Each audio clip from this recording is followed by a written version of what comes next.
En el tiempo de Pablo, en la carta a los Gálatas, comenzaron a infiltrarse maestros judaizantes que comenzaron a enseñar dos herejías. Una, que la persona era salva parcialmente por la fe, mas también se tenía que portar bien. Síganme con mucho cuidado. Que la persona soy salvo por la gracia, pero después de que soy salvo, necesito hacer buenas obras o mantener yo mi salvación, porque si no, pierdo mi salvación. Esto es un evangelio falso, porque el evangelio de la gracia es la salvación más nada. Hemos tenido a Cristo y de ahí en adelante las buenas obras no son para ganarnos el favor de Dios. No son para poder tratar de alcanzarlas, porque ya estamos salvados, ya hemos sido aceptados por Dios.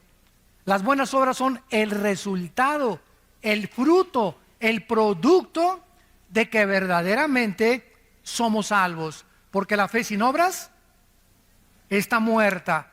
Pero yo no puedo decir, es que si hago alguna obra mala o algún pecado después de que me convertí, puedo perder la salvación. Y en segundo lugar, la otra herejía que se enseñaba era que una persona creía parcialmente ser salva por la fe y también parcialmente por sus esfuerzos. En otras palabras, una persona tenía que creer en Cristo, pero también bautizarse, cumplir con la circuncisión, seguir el Shabbat o el sábado, las fiestas judías, membresía de alguna iglesia, o que necesita el bautismo del Espíritu Santo, o que necesita todas estas cosas, santos de Dios. Todas estas cosas estaban alterando, estaban completamente adulterando el evangelio de la gracia de Dios. Qué triste es, ¿verdad?, que cuando tú recibes a Cristo, una persona te diga, pues es que te falta esto, o te falta aquello, o te falta este don para tener al Espíritu Santo. Qué triste, ¿verdad?, que pueda realmente la cristiandad crecer bajo esta atmósfera y no entender realmente qué es el evangelio de la gracia de Dios. Por supuesto que este no era el evangelio que Pablo había predicado. El verdadero evangelio nos enseña que la salvación es únicamente por la fe, sin ninguna obra que se le pueda añadir, porque estamos completos en Cristo. Estamos completos en Cristo, dice Colosenses 2:10. No necesito ya nada más que crecer en la gracia. Después de que te conviertas, necesitas el desarrollo de tu crecimiento y se llama la santificación. Cuando nos convertimos fuimos justificados por la fe. Romanos 5:1. Dios te declara justo aunque no lo seas. Te acredita la justicia gracias al sacrificio de su Hijo en la cruz. Esto se llama la justificación. Número 2, ya que hemos sido justificados por la fe o salvados, viene la santificación. Dice 1 Pedro 1, sean santos porque yo soy santo. O sea, somos santos ante los ojos de Dios. Ahora dice Dios, vive con el carácter que es de Dios, que es la santidad. Ahora vive una vida diferente y apartada del pecado. Lucha contra el pecado, guerrea contra el pecado, porque vamos a vivir toda la vida hasta que Cristo venga en una guerra mortal contra el pecado.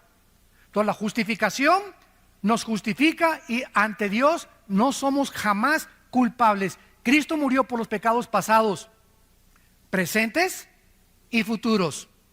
Y si alguien dice, bueno, si no pierdo la salvación o Cristo pagó por todos mis pecados, puedo vivir como yo quiera. Espérame tantito.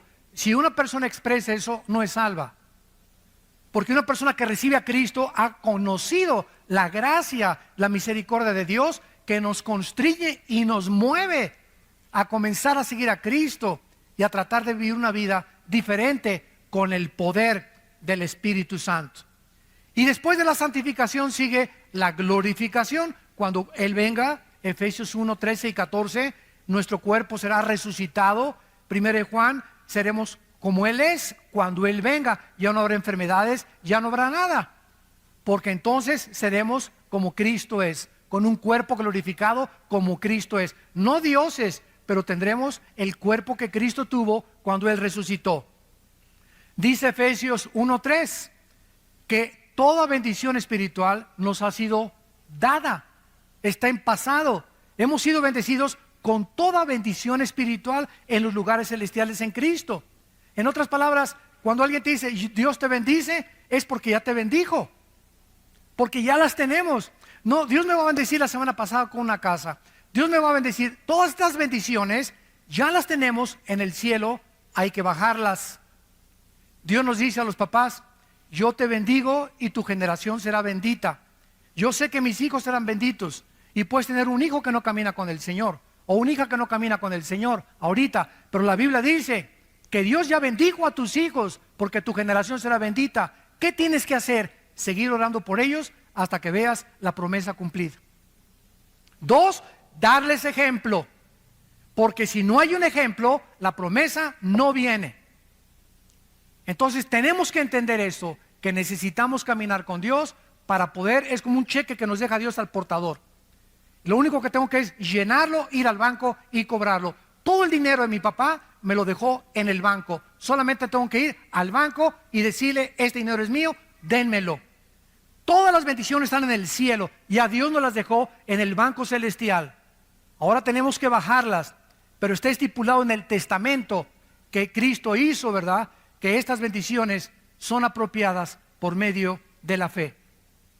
No se puede merecer la salvación, no se puede ganar la salvación. Somos salvados por la gracia y por el sacrificio de Jesucristo. Pablo visita en su primer viaje misionero a la iglesia de Galacia, Hechos capítulo 18, 22 y 23, y le fue prohibido por el Espíritu Santo predicar en Galacia. Era una región que se encuentra actualmente en el Asia Menor. Y esta carta a los Gálatas se considera teológicamente como la carta magna de la iglesia, porque Dios ha usado este mensaje para sacudir al mundo en varios, o tal vez en casi todos, los avivamientos del pasado. El gran despertamiento espiritual de la Reforma, cuando Martín Lutero leyó la carta a los Gálatas, incendió su corazón y entendió que la salvación es únicamente por la gracia de Dios. Cuando Juan Wesley, que creía que se perdía la salvación, leyó la carta a los Gálatas, pudo tener paz en su vida cuando escuchó un sermón basado en esta carta a los Gálatas. Vamos pues a comenzar a ver esta maravillosa carta y analizarla y darnos cuenta de qué forma el evangelio equivocado estaba infiltrando esta iglesia. Dice el versículo 6 al versículo 9. Capítulo 1 de Gálatas, del 6 al 9. Dice el apóstol Pablo: estoy maravillado, sorprendido, estaba asombrado Pablo, que tan pronto se hayan alejado santos de Dios. Qué fácil es alejarnos de la gracia de Dios por la influencia de falsos maestros, cuando no tenemos la responsabilidad de discipularnos y estudiar la Biblia entre semana.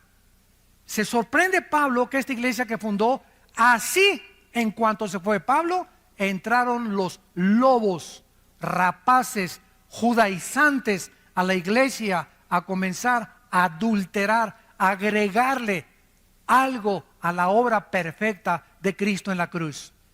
Estoy maravillado de que tan pronto se hayan alejado del que los llamó por la gracia de Cristo, para seguir un evangelio diferente, o sea, de otra clase. Pablo dice: esto no es lo que yo les prediqué. Ustedes están siguiendo otro camino equivocado. Este no es el evangelio de la gracia de Cristo. No que haya otro, dice Pablo, porque es el evangelio de Cristo, el de la gracia, sino que hay algunos que los perturban y quieren pervertir el evangelio de Cristo. Pero si aún nosotros, Pablo se considera a sí mismo que si él mismo el año que entra regresara y les predicara otra cosa que los que le predicó el antepasado, que no lo creyeran. Ni yo mismo puedo cambiar el evangelio de Cristo. El evangelio que les prediqué es el único que puede permanecer. Y si yo regreso a predicarles otro evangelio diferente del que les prediqué, yo mismo vengo a ser condenado por Dios. O si un ángel, dice Pablo, y llega un ángel en la noche y te sacude los pies y te dice, pues este es el evangelio, dice Dios esto y esto y el otro, y lo que te anuncia el ángel o el marciano o el extraterrestre o la aparición o el misticismo o lo que haya sido, cualquier cosa sobrenatural que contradiga el evangelio de la gracia de Cristo, es un perverso, es un falso profeta, es un falso maestro, es un falso apóstol. Así nacen las sectas. Los mormones, por ejemplo. ¿Qué es el mormonismo? Un hombre llamado en el siglo XIX, a fines del siglo XIX, José Smith. Se le apareció un ángel y dijo que se llamaba Moroni. El ángel le dijo, vete a un monte y vas a encontrar unas tablas escritas en egipcio cuneiforme. Traduce esas tablas y de ahí salió el libro famoso del Mormón. Pero el ángel también le dijo, ¿sabes qué, Pepino? Tu esposa no es la única, puedes tener 7, 8, 9 más.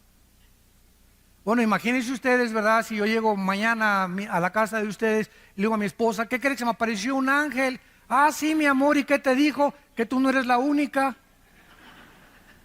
Ya no vuelvo a dormir en mi casa. Me dice mi esposa, qué bonito, ahora agarras tus maletas y ahí nos vemos. Pero sin embargo, ahí nació la poligamia también, y dentro del mormonismo existe también que todos somos dioses, no creen que Jesucristo es Dios, porque nació bajo una falsa aparición a un hombre. Hay otra secta, los Testigos de Jehová, fundada por un señor Russell. Otra que se llama, ¿verdad?, Elena de White, que fundó la iglesia sabática. Todas estas sectas han nacido de personas que han sido, escúchenme con mucho cuidado, han dicho que han sido iluminadas, que han tenido visiones, que han tenido esto, que han tenido aquello, pero lo que han visto y lo que han recibido no va de acuerdo a las escrituras. Y el única brújula, la única filtro, el único parámetro que podemos tener es la Biblia para juzgar quién está bien y quién está mal. Ahora, por ejemplo, hay una enfermedad dentro del cuerpo de Cristo que se llama la apostolitis. Hay apóstoles ya por todos lados. ¿Cómo comenzó el apostolitis en el año 2001? Virgen del Socorro. Durante 2000 años de la iglesia, ni los padres de la iglesia, los mismos apóstoles en las cartas apostólicas, Gálatas, Efesios, Filipenses, Corintios, Romanos, en todas las cartas, nunca fue la intención de ellos de nombrar más apóstoles. Nombraron pastores, nombraron ancianos, nombraron diáconos, nombraron obispos. Cuando murieron los apóstoles, siguieron los padres de la iglesia, Orígenes, Policarpo. Ninguno de ellos se consideró y consideraban el apostolado, si alguno se considera, lo considera una blasfemia. Pasaron 2000 años. Martín Lutero, Juan Calvino, Billy Graham, los predicadores del siglo XX, Billy Sunday, Hudson Taylor en la China, David Carey en la India, todos los misioneros, todos los grandes hombres de Dios nunca se han llamado apóstoles. Pero en el 2001, una persona en California, un pastor, dijo que se acercó una profetisa, Virgen de la Macarena, y le puso las manos y le dijo, tú eres el ungido para formar una coalición internacional de apóstoles. Se fundó un club de apóstoles con $250 de cuota al mes. Y del 2001 para acá, quién sabe, ya todos son apóstoles ahorita. Y todos son autonombrados. Y consideran los que son apóstoles que tienen más autoridad que los pastores. Hay iglesias donde dicen, si en esta iglesia no hay apóstol, no es una iglesia de Cristo. Ni en el libro del Mormón, por el amor, socorro, existe eso. Ni siquiera en las sectas, las únicas sectas que se han atribuido el apostolado ha sido Roma y una secta que se llama La Luz del Mundo en Guadalajara. Son los únicos que han clamado la sucesión apostólica de Pedro. En el cristianismo jamás se vio eso. Los únicos apóstoles fueron los de Jesucristo. Ahora, hay una cosa que se llama apóstol y otra cosa que se llama apostolado, que son dos palabras diferentes. Apóstol significa enviado a una comisión especial. Apostolado es o alguien que lleva una comisión de parte de una iglesia, pero no el título del apóstol. Entonces, un misionero del siglo XXI que va a la India o que va a China o que los misioneros que tenemos nosotros sosteniendo por todos lados, están llevando un apostolado, una misión, pero ellos en sí mismos no se autonombran apóstoles, porque este título le corresponde solo a los que están en Apocalipsis del capítulo 20, 21 y 22, y les corresponde a los apóstoles de Jesucristo, y sus nombres están en la Nueva Jerusalén. El otro día me encontré un apóstol y estaba así mirándome con los brazos así, y le presento el hermano al apóstol fulano de tal, y así me veía. ¿Y usted qué es? Le dije, yo soy un pobre siervo inútil, le dije. Es lo que soy, un siervo inútil. Usted no es apóstol. No, no soy apóstol. Soy un siervo de Dios, nada más. Inútiles. Y por su gracia somos salvos. Y le dije, ¿cómo se llama usted? Y me dice Juan Camaney, por decir algo. Por decir algo. Y le dije, oiga, espéreme tantito. Y me fui a Apocalipsis, a la Nueva Jerusalén. Le dije, oiga, ¿no está aquí su nombre? Aquí están los nombres de los apóstoles en los cimientos de la iglesia, y aquí no está usted. Póngale también primera de Juan Camaney 2:1 a la Biblia. Pero vuelvo a repetir, ya no se distingue. Ya los cristianos aceptan todo como si fuera verdad. Y ya es algo que ya cunde como una infección por todo el cuerpo de Cristo, y nadie protesta, nadie levanta la voz, nadie dice, la Biblia dice. Ya no se citan las escrituras. Entonces se acepta como un hecho y comienza el cuerpo de Cristo a ser infectado con títulos, y todo esto lo único que hacen es ensoberbecer a las personas. Yo he entrado a casa de muchos amigos míos del ministerio, y en su escritorio ya ponen en su escritorio apóstol fulano de tal, y le hacen a la gente que les llame apóstoles. Bueno, vamos a ver la palabra de Dios. Cristo en Mateo capítulo 13, vamos a Mateo 13, profetizó que la iglesia de Jesucristo, a la cual pertenecemos,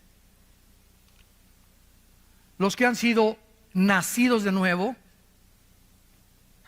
los que han sido sellados, convertidos y bautizados con el Espíritu Santo en el momento de la conversión, por el amor de Dios. El bautismo del Espíritu Santo aparece en 1 Corintios 12, 13, en Romanos capítulo 6. Jamás en ninguna de las cartas apostólicas se le manda a nadie bautizarse con el Espíritu Santo. Eso no está ni en la Biblia de los mormones. El bautismo del Espíritu Santo es la operación a través de la cual el Espíritu Santo nos coloca, nos funde en el momento de Cristo, y cuando yo me convierto recibo todo el paquete: bautizado, sellado, nacido de nuevo, estoy completo en Cristo con todas las bendiciones espirituales. Ahora solamente me requiere crecer. No necesito nada más que crecer en Cristo. Nada más que crecer en Cristo. Ya la iglesia está dividida. Los que tienen el bautismo del Espíritu Santo, los que no lo tienen. Los que no lo tienen están a la mitad. Los que lo tienen están completos. Y como no lo tienen, y como no muchos saben, y eso, ¿qué es eso con qué se come? Pásenle aquí a recibir el bautismo del Espíritu Santo. Ahora se invita a la gente a que pasen a recibir el bautismo del Espíritu Santo. Y la gente no sabe ni lo que está haciendo, ni qué es el bautismo del Espíritu Santo. Se nos manda en Efesios ser llenos del Espíritu Santo, que es muy diferente. Pero imagínense cristianos incompletos. A ver, esta fila son los que ya nacieron de nuevo, ya fueron sellados con el Espíritu Santo, ya pertenecen al reino de Dios, pero no tienen el bautismo del Espíritu Santo. Y estos son los que tienen el Espíritu Santo porque hablan en lenguas, porque cayeron al suelo y se revolcaron como pepita en comal en el suelo cuando se cayeron. Entonces la iglesia ya está dividida, los que lo tienen, los que no lo tienen. Los que no lo tienen están incompletos, les falta algo. Espérame tantito, esto es una herejía. No nos falta nada. Estamos completos, Colosenses 2:10, en Cristo.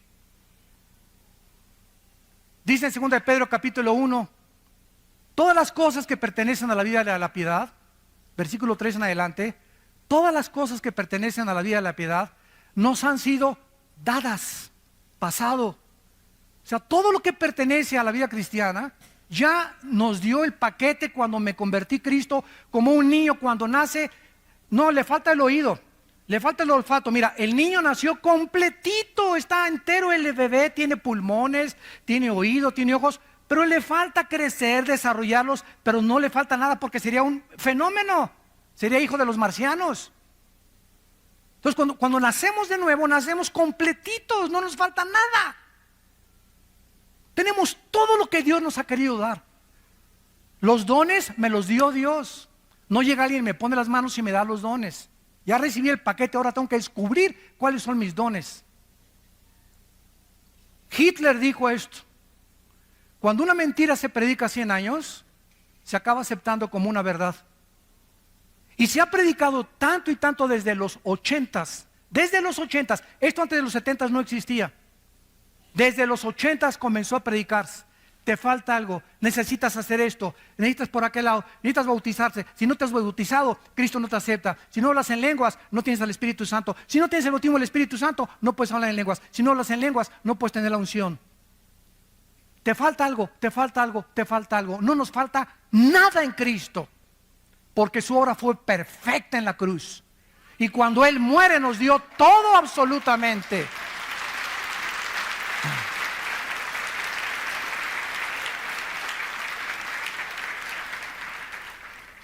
Cristo nos advierte en Mateo 13, versículo 24, le refirió otra parábola diciendo: el reino de los cielos es semejante a un hombre que salió y sembró buena semilla en su campo. Pero mientras dormían los hombres, vino su enemigo y sembró cizaña entre el trigo y se fue. Cuando salió la hierba y dio fruto, entonces apareció también la cizaña. Vinieron entonces los siervos del padre de familia y le dijeron: Señor, ¿no sembraste buena semilla en tu campo? ¿De dónde pues tienes cizaña? Él les dijo: un enemigo ha hecho esto. Escuchen, un enemigo ha hecho esto. Y los siervos le dijeron: ¿quieres pues que vayamos y la arranquemos? Él les dijo: no sea que arrancar la cizaña, arranquen también con ella el trigo.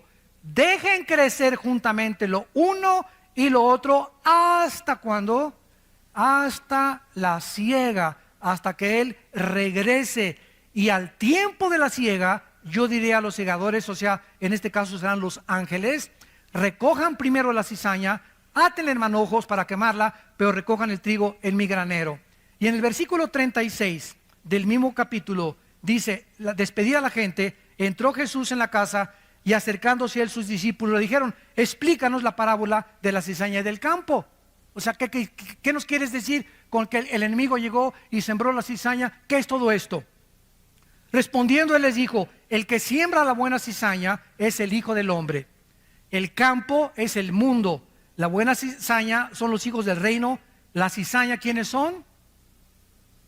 Los hijos del malo. El enemigo que la sembró es el diablo. La siega es el fin del siglo y los segadores son los ángeles. Cristo nos advierte que cuando su iglesia fuera inaugurada, desde hace 2000 años hasta que Él regrese, todas las iglesias, todas, esta vida nueva para el mundo, nazarenos, presbiterianos, bautistas, amistad cristiana, llámale como tú lo quieras, cualquier iglesia evangélica, cristiana, bíblica, tiene dos tipos de membresía, o de colaboradores o de asistentes. Unos son nacidos de nuevo, y en todas las iglesias hay hijos de Satanás. Todas las iglesias, sin ninguna excepción, tenemos sembrada semilla del maligno. O sea, no el que está a tu derecha ni a tu izquierda y lo ves, aleluya, gloria a Dios, etcétera, etcétera. Realmente a lo mejor no es lo que él es. Y por eso hay tantos cristianos decepcionados. Ay, ¿se acuerda usted del hermano Pancho Camaney? Sí, me acuerdo. Pues iba a la iglesia y todo, y anda ahí de borracho. Pues no, que el cristianismo, ¿sabes una cosa? No, salieron de nosotros, pero no eran de nosotros, porque si hubieran sido de nosotros, hubieran permanecido con nosotros. Salieron para que se manifestara que no todos son de nosotros. 1 Juan capítulo 2. Segunda de Pedro capítulo 2, les ha pasado lo que al perro y lo que al puerco.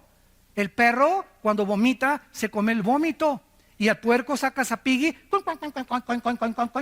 y lo metes con champú y lo lavas y comienza y le echas Chanel. ¿Y qué hace el puerco? Chun, chun, chun, chun, se regresa al lodo. ¿Por qué el perro se come su vómito? ¿Por qué?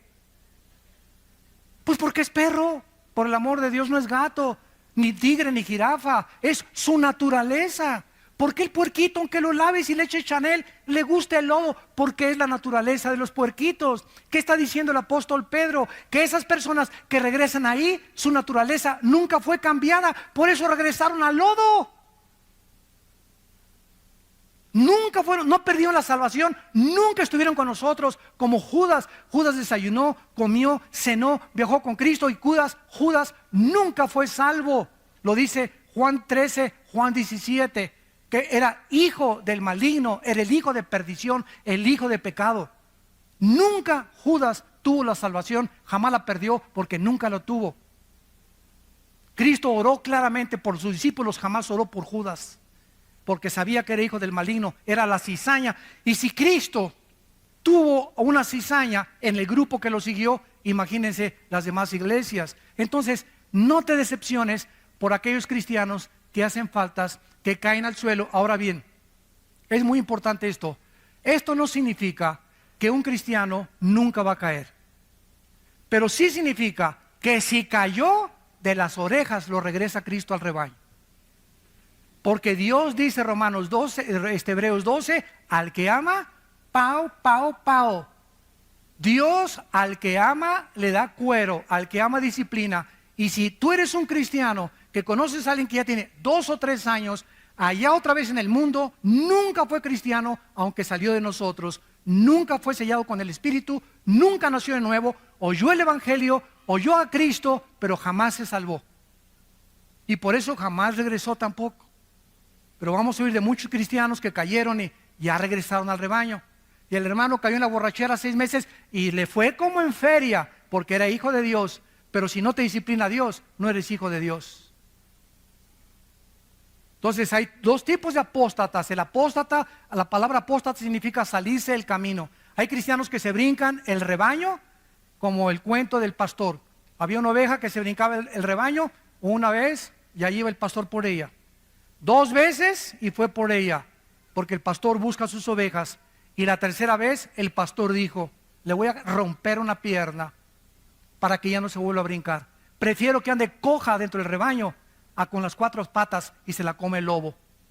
Entonces muchas veces Dios tiene a muchos cristianos que meterlos bajo una disciplina física, que te suceda un accidente tremendo, que pierdas un ojo, que pierdas una pierna, un ataque al corazón, alguna enfermedad, que pierdas el trabajo, una crisis moral, para que te haga reaccionar que no podemos hacer nada sin Él.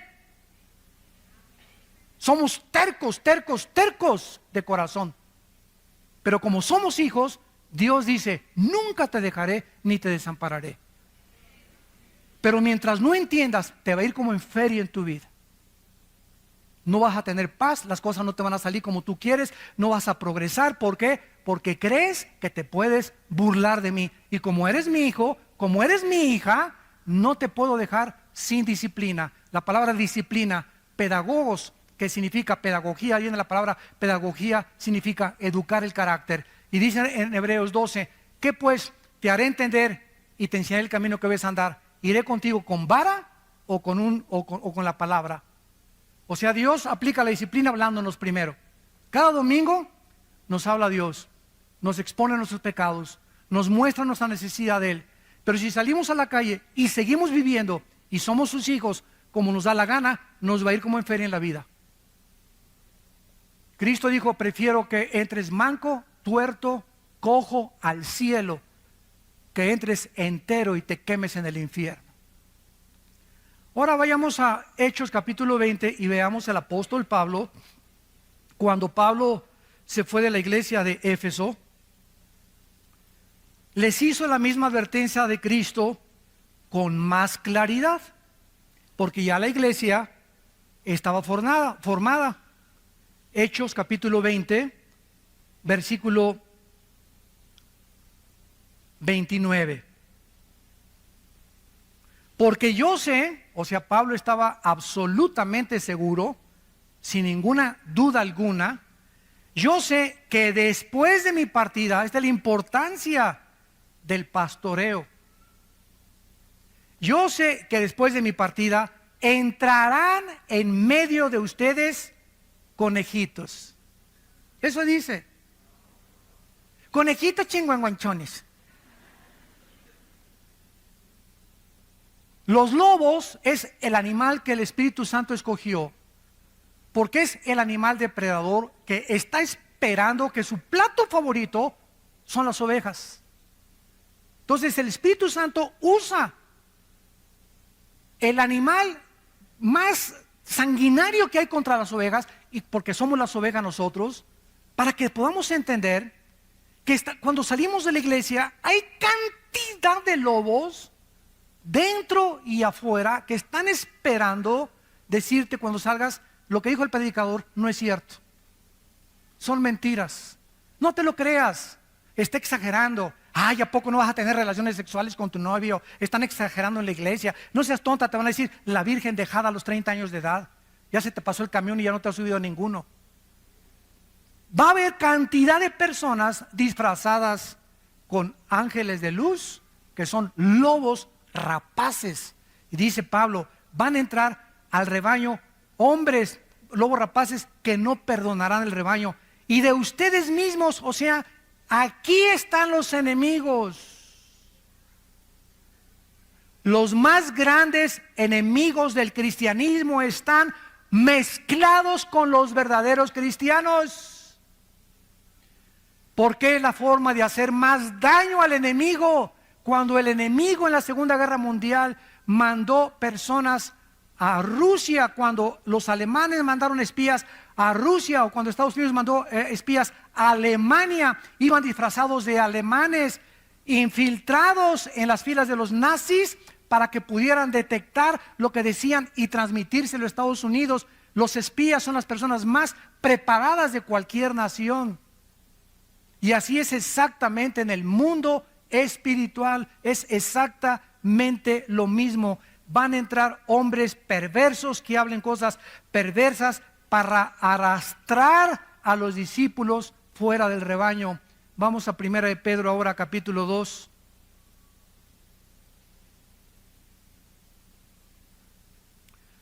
Perdón, 2 de Pedro 2. 2 de Pedro capítulo 2. Ya vimos a Cristo, ya vimos a Pablo, todos los apóstoles haciendo la misma advertencia. Cuídense del falso evangelio. 2 de Pedro 2. Pero hubo también falsos profetas, como habrá entre ustedes falsos maestros. Se nos está advirtiendo, no se desilusionen, no se decepcionen. Ay, todos son una bola de hipócritas. Ay, este y el otro. Y no he visto un cristiano así porque tienes tus ojos en los hombres. Los hombres te fallaron y te van a seguir fallando. No hay ningún Dios entre los hombres más que Cristo. Puesto los ojos, dice Hebreos 12, en Cristo. Si los quitas de Cristo y los pones en los hombres, te vas a desilusionar y te vas a decepcionar. Y si te caes del caballo y te fuiste de la iglesia y no regresaste a la iglesia, dizque con tu front, ¿verdad? Con tu apariencia, no es que pura hipocresía, no es verdad, etcétera, etcétera, es porque nunca fuiste salvo. Ni siquiera te ha disciplinado Dios, es más, hasta te va mejor. Hay gente que se sale de la iglesia y hasta le va mejor. Y ya que quieren lo que quieren, y ya que quieren ese dinero, y ya que quieren el homosexualismo, y ya que quieren tantas mujeres, y ya que quieren el sexo, y se salen y la parranda y la borrachera y las drogas, ya que alcanzan eso, entonces Dios viene y mete el hacha a sus vidas para darte cuenta qué locura fue haber abandonado a Dios. Va a haber entre ustedes que dice falsos maestros que introducirán, pero miren cómo entran, por amor de Dios, vean, encubiertamente. Cuando un predicador predica una herejía, la maquilla que parezca bonita, la disfraza para que parezca bonita y parezca que es la verdad. Yo puedo leer una revista, por ejemplo, de los Testigos de Jehová, que se llama La Torre del Vigía, y encuentro que el 80% de lo que esa revista dice es verdad, es la Biblia, y el otro 20%, cuidado, ahí está la lombriz de Satanás en la manzana escondida. Predican cosas que son verdad y las mezclan, las cubren con la verdad para que no te des cuenta que ahí va el gusano escondido. Como dijo un predicador, toda manzana del diablo tiene un gusano escondido.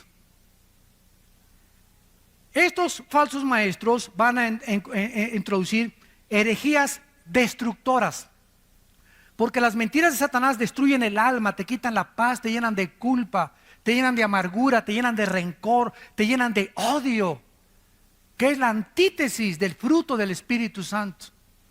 Un cristiano que se sale del rebaño, un cristiano que predica herejías o que ha oído herejías, es un cristiano rencoroso, amargado, decepcionado, desilusionado, y comienza a tomar y comienza a hacer estas cosas. ¿Por qué? Porque no tuvo la salvación. Y si la tuvo, no tarde en que el Señor le dé, pero le dé duro. Y muchos seguirán sus disoluciones, por causa de los cuales el camino de la verdad será blasfemado. Ahí está la razón. Tú métete a internet y vas a encontrar, ¿verdad?, 1000 ataques contra la mayor parte de los predicadores. Unos son verdad, otros son mentira. ¿Tienes tú la capacidad de distinguir quién es quién? ¿Tienes tú la capacidad de juzgar que lo que se dice ese predicador es verdad? ¿O tienes la capacidad para juzgar que lo que se dice ese predicador es mentira, que son calumnias del infierno? Pero te metes a internet y comienzas a llenar tu mente de puro veneno y de pura cochinada, sin tener el discernimiento ni la madurez para juzgar. ¿Y qué pasa? Te decepcionas. No, pues así está la iglesia, mira nomás este, y mira este y este y este, y te das cuenta, ¿verdad? ¿Por qué? Métete a la Biblia, por favor. No te metas al internet ni al YouTube, porque vas a encontrar puras calumnias. Vuelvo a repetir, unas son verdad, otras no son verdad. Pero si no eres maduro, te va a hacer mucho daño, porque te va a confundir y no vas a saber ni siquiera ya qué es verdad y qué es mentira. Será la vieja del otro día. Y miren lo que dice el versículo 3. Y por avaricia,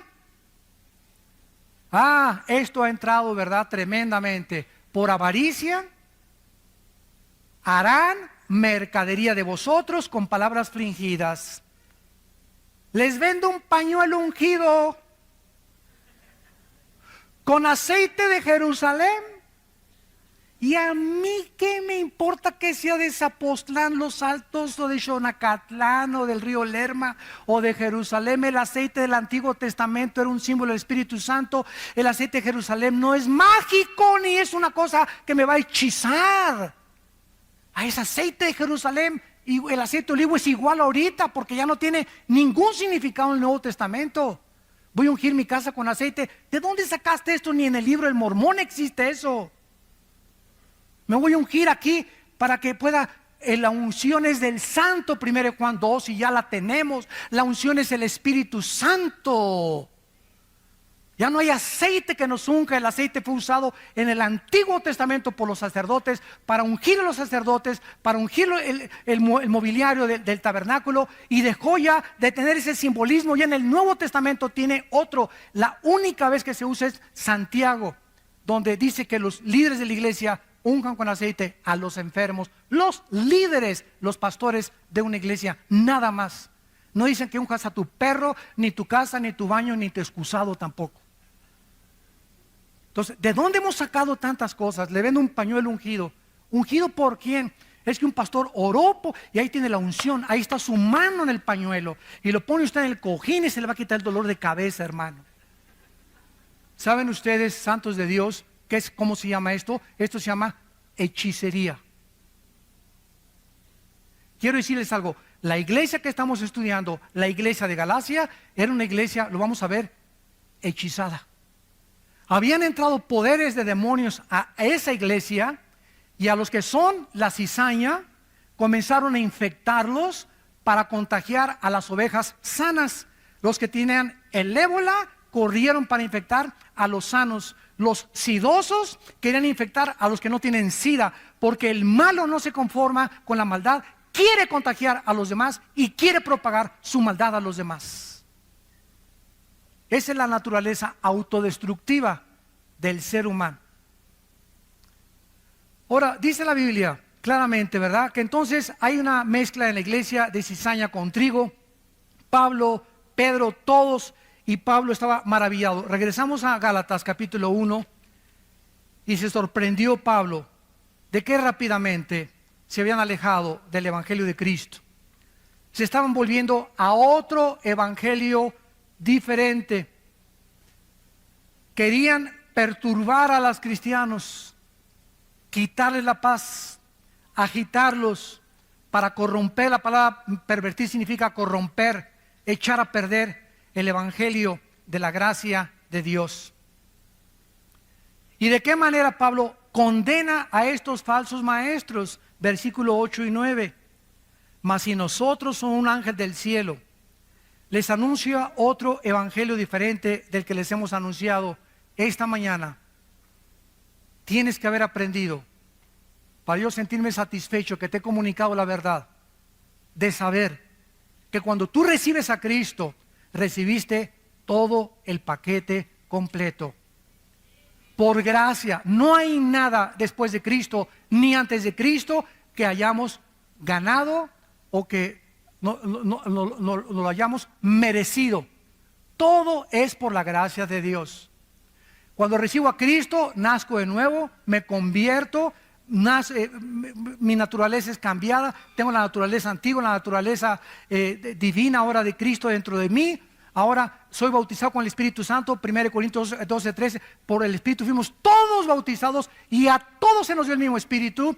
Romanos capítulo 12, que no sabéis que los que han sido bautizados en Cristo han sido bautizados en su muerte. ¿A qué bautismo se refiere Romanos 6, del 1 al 4? ¿A qué bautismo? Le pregunto yo a los teólogos. No me salgan con qué es el bautismo en agua, porque si me dices que es el bautismo en agua, entonces el bautismo en agua salva, porque no fue lo que nos hizo renacer en Cristo, fue el bautismo del Espíritu Santo, y Efesios lo confirma: una fe, un bautismo.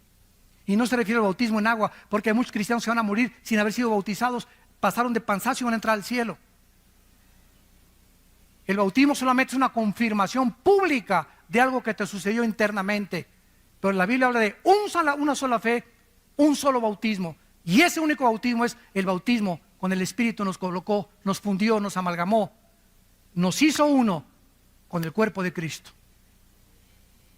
Entonces tú entiendes eso. Cualquiera que llegue y te diga necesita hablar en lenguas, necesita el bautismo del Espíritu Santo, necesitas guardar el sábado, necesitas guardar las fiestas judías, necesitas disfrazarte de judío, necesitas aprender hebreo, cualquier persona que llegue con estas guacas, tú puedes claramente decirle: ¿sabes una cosa? Necesito crecer nada más en Cristo.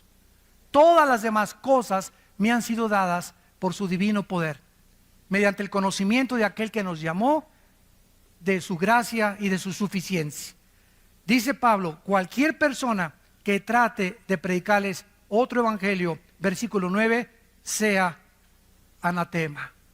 Esta es una de las condenaciones más grandes que existen en la Biblia.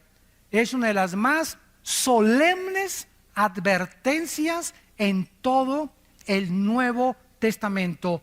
¿A quién se le da esta maldición? A los falsos maestros. ¿Por qué? Porque están engañando a millones de personas, conduciendo a miles de personas al infierno, sacándolas del camino verdadero de Cristo. ¿Y saben ustedes cuáles son los motivos de la mayor parte de estos falsos maestros? El dinero, la fama, el poder, la autoexaltación, tener miles de personas. Y ahora creemos que la persona tiene una iglesia de 20,000 personas o se juntan 40,000 personas con una persona, es una iglesia con éxito. Ahora medimos el éxito por la cantidad de personas y no por la calidad del carácter de las ovejas de esa iglesia, que es una grande diferencia.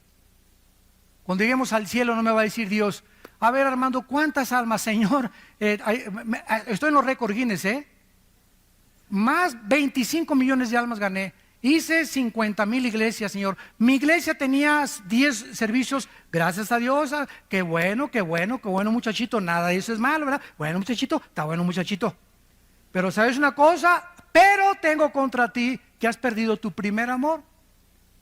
Hiciste muchas obras, muy buenas obras, pero solo una pregunta nos hará Jesús al entrar al cielo.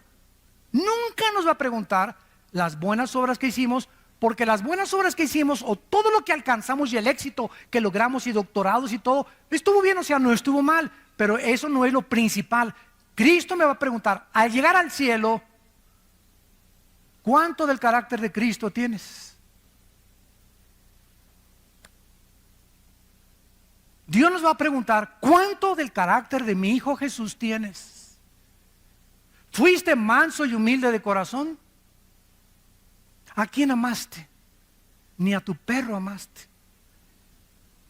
¿Amaste a alguna mujer en tu vida sacrificialmente? ¿Amaste a algún hombre sacrificialmente?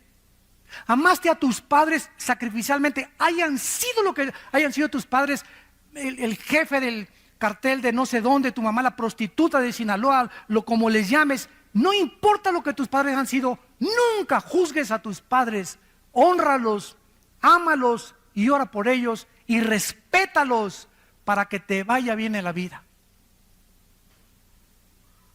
Si tuviéramos lenguas, si tuviéramos dones, 1 Corintios 13, si tuviéramos todo el conocimiento, ¿se acuerdan? Si tuviéramos toda la teología y no tenemos amor, ¿qué cosa? ¿Qué es lo que va a valer cuando lleguemos al mundo? ¿Cuánto del amor de Cristo manifestamos a la humanidad? ¿A cuántos bendeciste? ¿A cuántos abrazaste?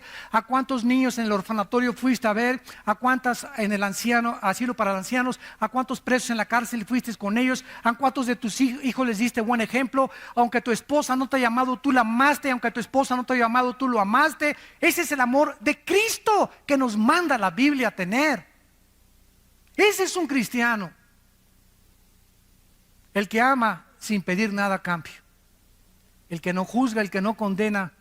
Si quieres ver días buenos, guarda tu lengua de hablar el mal y de juzgar a nadie, para que te vaya bien en la vida. Dice en 1 Timoteo 6, para que terminemos, 1 Timoteo 6, el apóstol Pablo, antes de morir, se despide de las iglesias y su más siervo discípulo Timoteo recibe estas palabras. 1 Timoteo 6, del 3 al 5. Si alguno enseña otra cosa, vean ustedes el celo de los apóstoles por la sana doctrina. ¿Y saben lo que se predica ahora? No hablemos de doctrinas porque nos vamos a dividir, cuando es el núcleo del Nuevo Testamento. Yo así me encuentro. No hablemos de doctrinas. Es como no hablemos de religión ni de política, porque no nos vamos a poner de acuerdo. Qué triste, ¿verdad? No hablemos de doctrinas, porque las doctrinas nos dicen, oye, espérame tantito. Mira, podemos ser hermanos si tú hablas en lenguas y yo no hablo en lenguas, pero no me forces que necesito hablar en lenguas para poner el motivo del Espíritu Santo. Tú puedes creer que se pierde la salvación, yo no creo que se pierda la salvación, ¿verdad? Pero tenemos el amor principalmente entre nosotros y estas pequeñas diferencias que no son esenciales para la salvación, como la salvación por la gracia, pero si tú me dices que si no hablas en lengua no tienes el Espíritu Santo, te condeno y te tacho de hereje. Porque me estás diciendo que soy un cristiano incompleto, o sea, estás adulterando, estás agregando, estás quitándole a la Biblia, porque la Biblia dice en Colosenses 2:10 que estoy completo en Cristo. No me digas que me falta nada, estoy completo en Jesucristo. Y no tiene que haber ninguna manifestación, ni comenzarme a servir así, para saber que tengo el Espíritu Santo, o que alguien pase y me tumbe al suelo y me descalabre. Para demostrar que el Espíritu me ha tocado. Imagínense nada más las barbaridades. Yo les digo con todo mi corazón que si en 15 años Cristo no viene, vamos a tener un papa ya también nosotros. Ya de apóstoles van a brincar a querubines.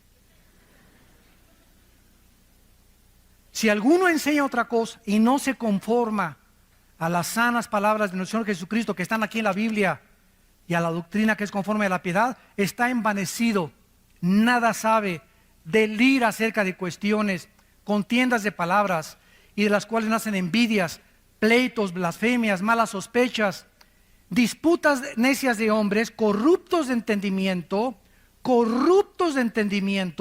privados de la verdad, que toman la piedad como fuente de ganancia. Apártate de los tales.